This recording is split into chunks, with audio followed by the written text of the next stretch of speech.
جب استاد گھر میں پڑھانے کے لیے آئے تو قرآن پاک کا ایک سبق پڑھا رہے تھے، تو پڑھانے کے دوران زبر پڑھ رہے تھے تو اعلیٰ حضرت اس کا الٹ پڑھ رہے تھے، یعنی کہ اعلیٰ حضرت زیر پڑھ رہے تھے، تو وہ استاد بار پڑھا رہا تھا لیکن اعلیٰ حضرت وہ نہیں پڑھ رہے تھے جو وہ پڑھا رہے تھے، اعلیٰ حضرت دوسرا پڑھ رہے تھے، اس کے برعکس پڑھ رہے تھے۔ تو اسی دوران اعلیٰ حضرت کے والد گرامی آئے، تو والد گرامی نے جب یہ دیکھا تو آپ نے ایک اور نسخہ منگایا، تو جب نسخہ منگایا گیا تو اس سے پتہ چلا کہ جس نسخے پہ اعلیٰ حضرت پہلے پڑھ رہے تھے اس نسخے کے اندر غلطی تھی، یعنی کہ علم کی یہ آپ کی شان تھی کہ آپ قرآن پاک دیکھ کے بھی غلط نہیں، آپ کی زبان پہ غلط آ ہی نہیں رہا تھا۔ اسی طریقے میں کیونکہ بات علم کی کر رہا ہوں تو اعلیٰ حضرت عظیم البرکت نے صرف 13 سال 5 ماہ اور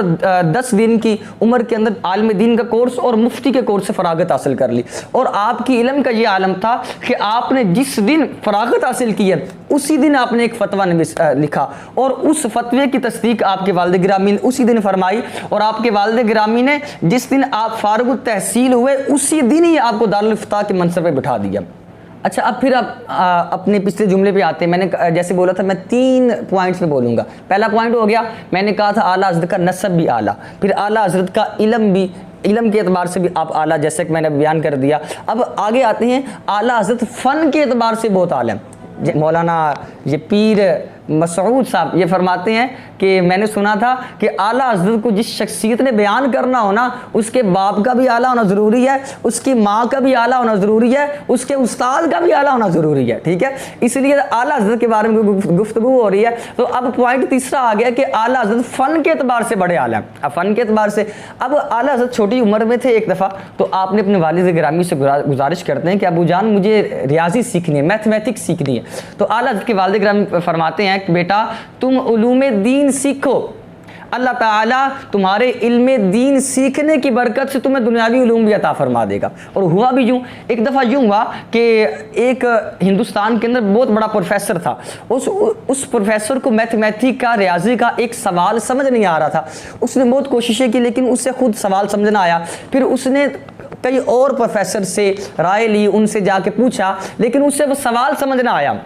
ہم اسے کسی نے بتایا کہ اعلیٰ حضرت عظیم البرکت بریلی شہر کے اندر رہتے ہیں، تو آپ ان سے جا کے یہ میتھمیٹک ریاضی کا سوال کریں تو وہ انشاءاللہ حل کر دیں گے۔ وہ کہتا ہے یار کہاں پہ وہ عالم دین ہے جہاں پہ اتنے بڑے پروفیسروں سے، یونیورسٹی کے اندر پڑھنے والوں سے مسئلہ حل نہیں ہو رہا تو ایک عالم دین کیسے حل کر سکتا ہے؟ لیکن پھر جس وقت وہ شخص، وہ پروفیسر اعلیٰ حضرت کی بارگاہ میں آیا تو وہ سوال میتھمیٹک کا، ریاضی کا، وہ سوال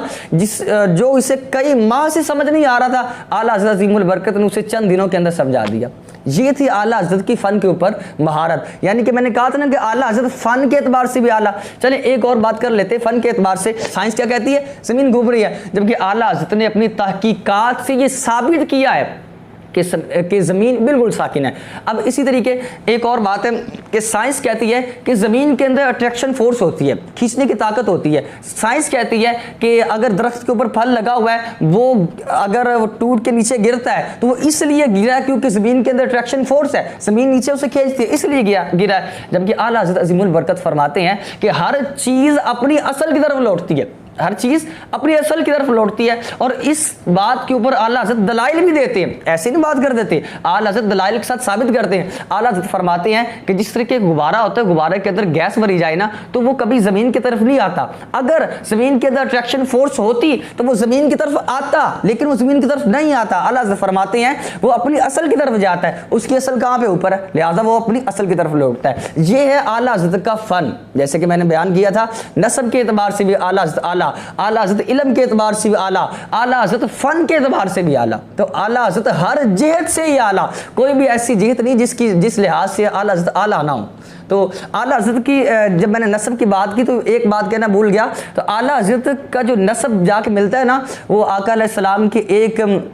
مشہور صحابی حضرت قیس رضی اللہ تعالیٰ عنہ، وہ صحابی رسول جن کو آقا علیہ السلام کے ہاتھ پہ دست اقدس پہ اسلام قبول کرنے کا شرف حاصل ہوا، اور انہوں نے ساری زندگی میرے آقا علیہ السلام کے ترانے گائے، اور پھر اعلیٰ حضرت نے بھی ساری زندگی میرے آقا علیہ السلام کے ترانے گائے، اور اعلیٰ حضرت کو جو علم عطا کیا، اللہ تعالیٰ کی عطا اور حضور صلی اللہ علیہ وآلہ وسلم کی نظر عنایت اور حضور غوث پاک کی نظر ولایت سے تقریباً 50 کے علوم فنون ایسے ہیں جن کے اوپر اللہ تعالیٰ کی طرف سے آپ مہارت رکھتے تھے، اور تقریباً آپ نے 1400 کے قریب کتب تحریر فرمائی۔ دعا ہے کہ اللہ تعالیٰ اعلیٰ حضرت کے مزار پورا نوار پر رحمتوں کا نزول فرمائے اور ان کے صدقے سے ہم سب کے بخشش فرمائے۔ وما علیہ الا البلاغ المبین۔